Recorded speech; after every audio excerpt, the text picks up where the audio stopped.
there YouTube, this is Sean with Average Airsoft Player. And this is Chad with Average Airsoft Player. And today we'll be reviewing the DBOY SCAR Light. SCAR stands for Special Combat Assault Rifle. This airsoft gun is made by the DBOY Airsoft Company. Okay Chad, tell us a little bit about this gun.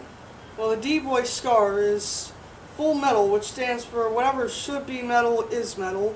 And it fires approximately 380 FPS, firing .20 gram BBs. And it has 80-foot effective range and 120-foot maximum range. Excellent. Now, what we're also going to do is, because this is a second-hand gun, I got this from a friend, I do know the history of this gun very well because I've personally worked on it and skirmished with it several times with them. Now it's officially owned by me, even though under my owning I haven't used it in a skirmish. I have used it while he owned it. So we do know the history of the gun and know what breaks and what doesn't. Okay, Chad, can you please tell us what the gun comes with? Well, it comes with a 300 round high cap, and it doesn't come with this forward hand grip because that was for display. And it also has flip-up sights, rear, front and rear. Yeah. And it has an 8.4 volt, 11 milliamp, 100 milliamp battery. And it comes with a charger. Alright, good. So, it's a basic package. It's pretty much what it has, what it takes to get you started. Alright, before we jump into the structural overview and the shooting review, we'll show you a quick slideshow of the DBOY SCAR. There was a place, a little town, where we used to play and laugh around. We went too far, reaching for that star, and the light moved away from me. But the spirit never died. Alright, so now that you've seen a little bit of a video and picture slideshow with the SCAR with different accessories on it to give you an idea of what it looks like, now we're going to go ahead and move on with the actual review. First, I'll be doing the structural overview, and Chad will be doing the shooting review. Chad, ready? Yeah. Alright, let's get started.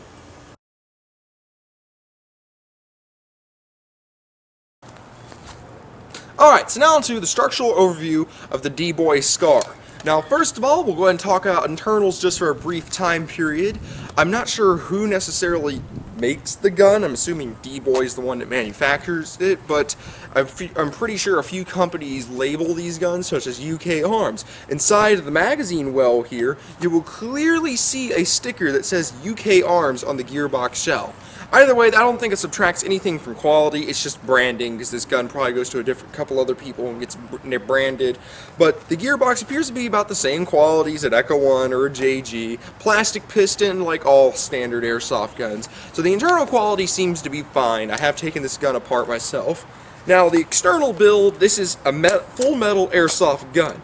But one thing is, I saw one website that said it was a full steel gun, which is not true. The reason I know this is because magnets stick to steel, even low-grade steels such as pot metal. Like my M14 is made of low-grade pot metal, and that my magnet sticks to everything. On this, nothing sticks. So I'm assuming this is probably an aluminum metal body, which isn't bad.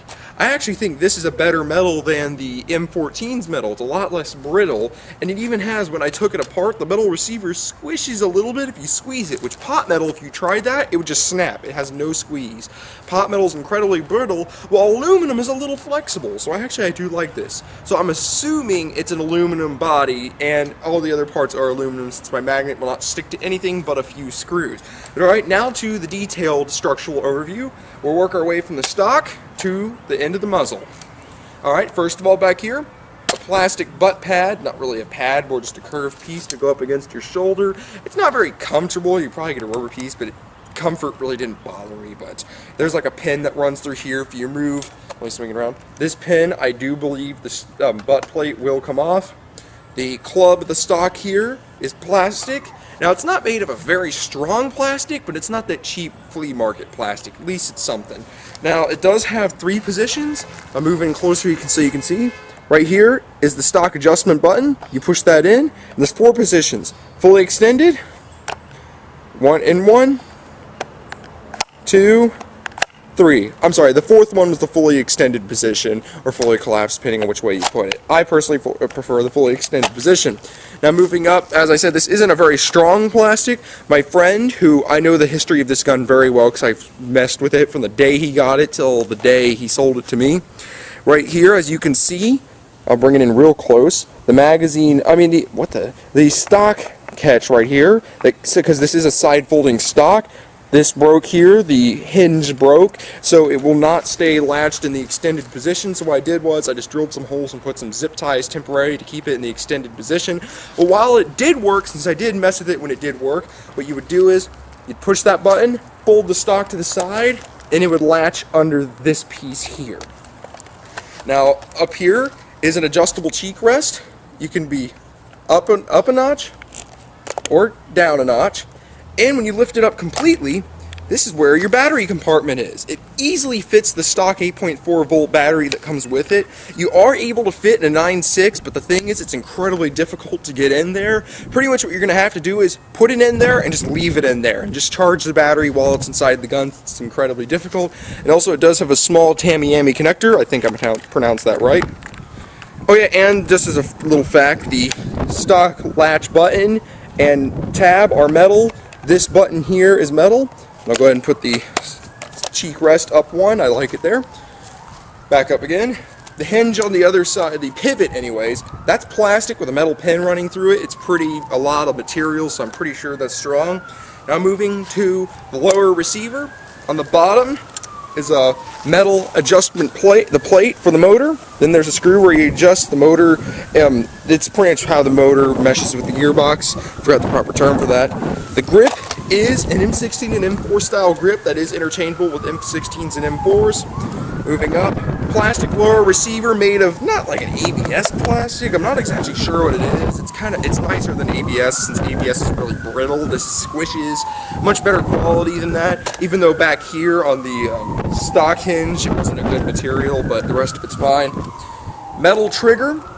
Internally, it is a version 2 gearbox, just like an M4 and an M16, so you may recognize the trigger as being an M4 and M16 trigger. Ambidextrous selector switch. I'll go ahead and come in close. See, there's the switch there. And on the opposing side, there's the switch right there.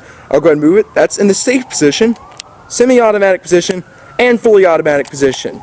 And one thing you may notice is right here and here, the two receiver pins are now bolts. Both pins did fall out. They were kind of small, and it does affect the performance of the gun because the barrel and the hop-up unit don't mesh right if the receiver pins are in, because sometimes it'll slide back and forth a little bit. So you have to have receiver pins. So I went ahead, after they fell out, I took some large diameter bolts and I ran them through there with a nut on the other side. Now over here, the neat feature also, because it's a very ambidextrous gun, that button is the magazine release. Push that to release the magazine. Now one thing I have noticed, you have to give it a good smack to get the, as I said, a good smack to get the magazine in. The magazine is very tight fitting. There we go. And on the opposing side is the other magazine release. You push that button to drop the magazine. Also, the bolt handle, not charging, I don't believe it's the charging handle, the bolt handle comes back almost to the full rear position, which is a pretty cool realistic feature. Another thing is you can unthread this bolt handle, and as you can see right there, that little thread, you can put it in there if you would like it on the opposing side. And also, the dust cover here does open when you pull back the bolt handle. And then right here is the adjustable hop-up adjustment. You spin it downwards for more hop-up and up for less hop-up. Now to the upper receiver. It is a full metal upper receiver. I'm assuming aluminum. It has a full length top rail, which if you're very picky with where you would like your optics to be, there are some numbers so you remember which rail position it is at. This is a flip up rear sight. As you can see, I can flip it down and flip it back up. It is adjustable for windage with these knobs and elevation with this twist piece. I'll show it here. This knob here is the elevation. You twist it for up and down elevation. It has a single aperture. An aperture is the little hole that you look through. Alright. Now, moving up to the barrel assembly, you clearly can see there is no outer barrel, which compared to an M4 or an M16, they are notorious, especially if it's the Tokyo Marui clone or the Tokyo Marui design. They tend to have barrel wobble. This gun has absolutely no barrel wobble since it's a solid piece. And now, as I said, metal upper receiver, two metal rails, one here and one here. And then on the bottom of the gun, there's a rail here. This grip is for my own comfort. This did not come with the gun. And now moving up finally a little bit farther, two metal sling hoops. You can see the holes right there. One here and one here. Oh yes, I did forget to show you. Metal sling hoop here. And another metal sling hoop there. A metal front sight. There's a button on this side. Push it in. Front sight goes down and locks. Then push it again to pull it back up, and then it locks in. There's the front sight post is adjustable.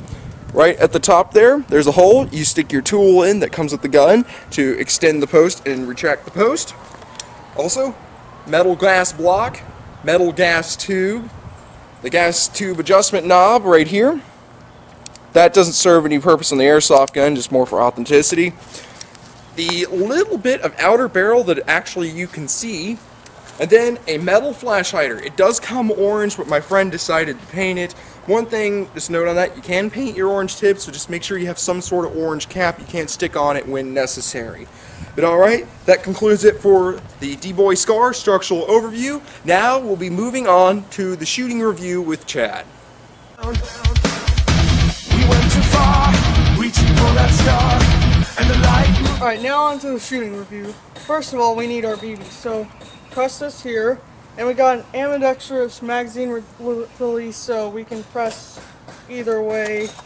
Take it out, set your gun down, and we have our chamber, which is a large open space for BBs, so that you can just take a good sized handful of BBs and slowly pour them in.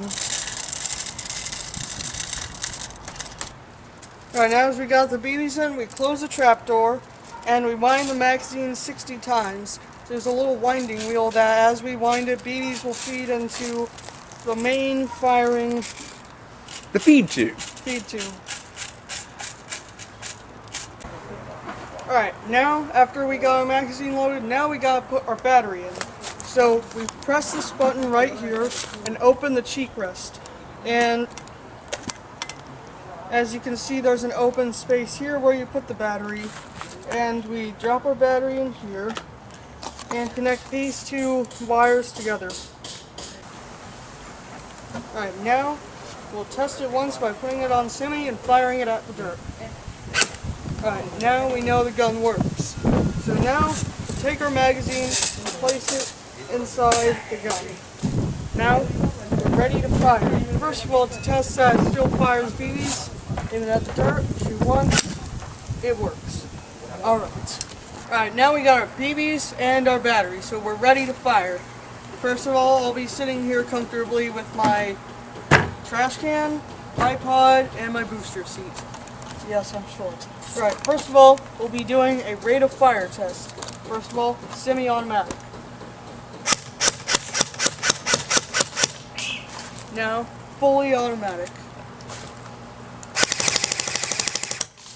Now we will be firing 10 shots at a target exactly 57 feet away. Let's begin. There was a place, a little town, where we used to play and laugh around. We went too far, reaching for that star, and the light moved away from me. Alright, now let's see what the damage is. We have 1, 2, 3, 4, 5, 6, 7, 8, 9 hits. Alright, now as we're done with the firing review, just time for fully automatic fun.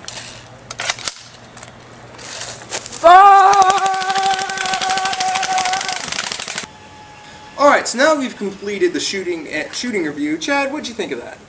Well, it was okay, but the reason I think it was less accurate is probably because I've shot several SCARs before. They're more accurate than this one, most likely because the previous owner of this gun had damage to the hop-up, and that may be a possible factor.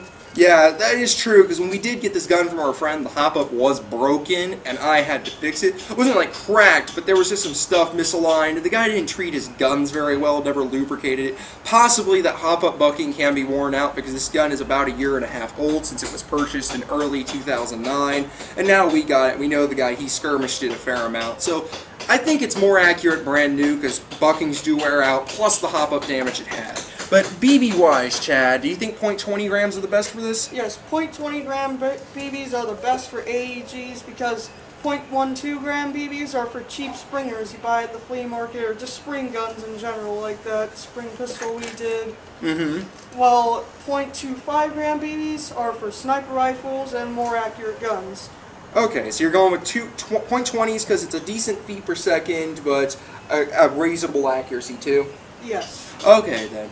On my personal level, when it comes to structural, it is very strong except for that stock hinge. I really think it should be stronger. There are replacements out there. We just haven't gone out of our way yet since we're not that interested.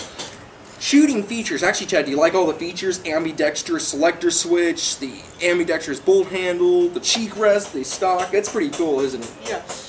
Now, rate of fire with the stock 8.4 volt battery. Chad, you would think that's fair, because that's about the same rate of fire as our M4.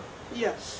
But we ran this on a 9.6 volt battery too. Not during the shooting test. During the shooting test we had the stock battery, but I have used a 9.6 volt battery in this. It does shoot very well, and I do like it. Internals, structurally, are much better than the JG guns. This one is a lot quieter, it's smoother than the JG gearboxes, and even my Echo 1 gearbox, surprisingly, this is a lot quieter and cleaner sounding.